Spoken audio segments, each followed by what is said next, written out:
السلام عليكم ورحمة الله وبركاته. الحمد لله وكفى وسلام على عباده الذين اصطفى أما بعد. قال الله تعالى في كلامه المجيد وفي فرقانه الحميد بعد أعوذ بالله من الشيطان الرجيم. بسم الله الرحمن الرحيم. شهر رمضان الذي أنزل فيه القرآن هدى للناس وبينات من الهدى والفرقان.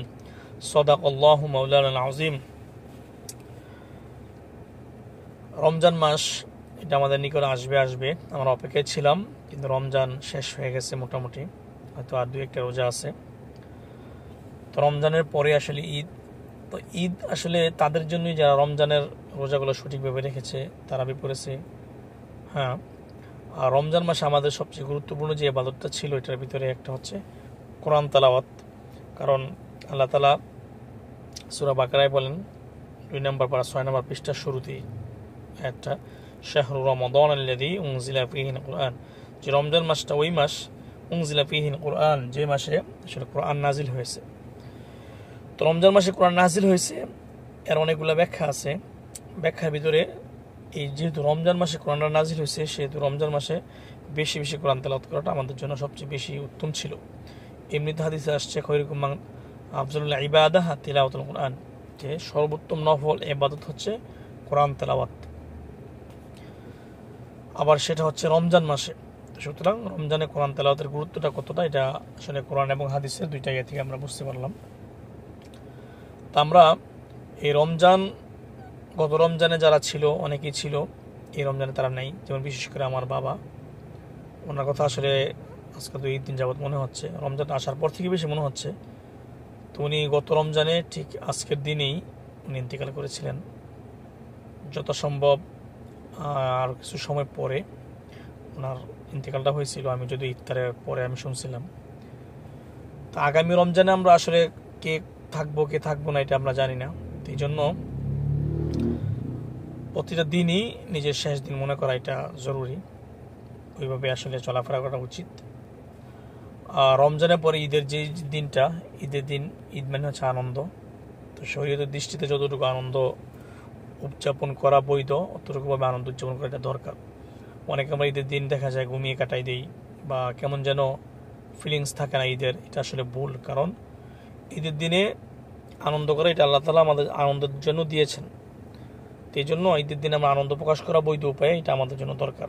যেমন নতুন জামা কাপড় পরিধান করা, সবাই মিলেমিশে কথা বলা বা খাওয়া দাওয়ার আয়োজন করা, আত্মীয় স্বজনের খোঁজ খবর নেওয়া, এমনিভাবে আরও যত আনন্দের বৈধভাবে বিষয় আছে এগুলাকে পালন করা দরকার।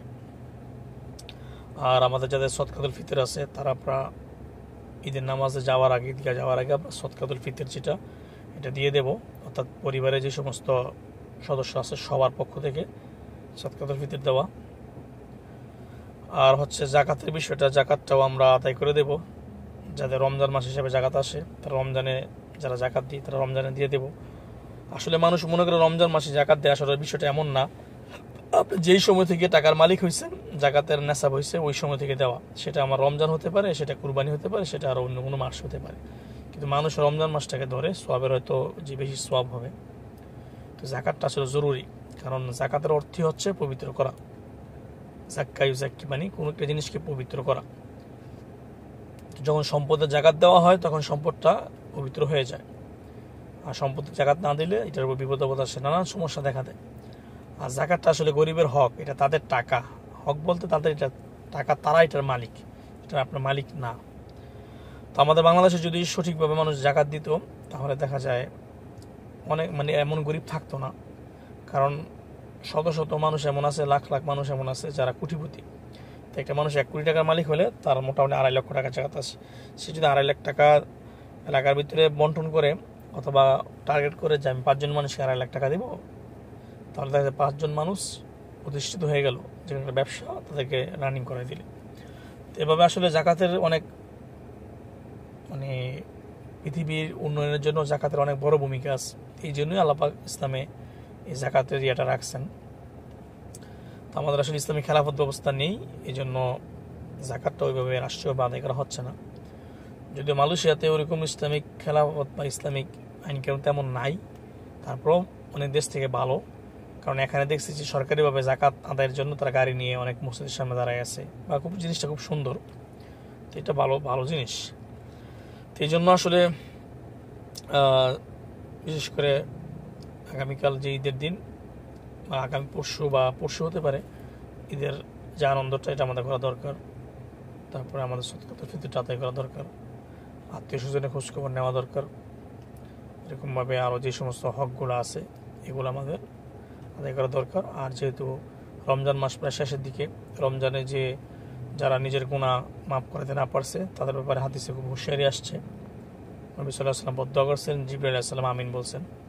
রমজান মাস পাওয়ার পরে যে গুনাহমুক্ত না করতে পারে তার জন্য ভয়ঙ্কর একটা বিষয় অপেক্ষা করছে।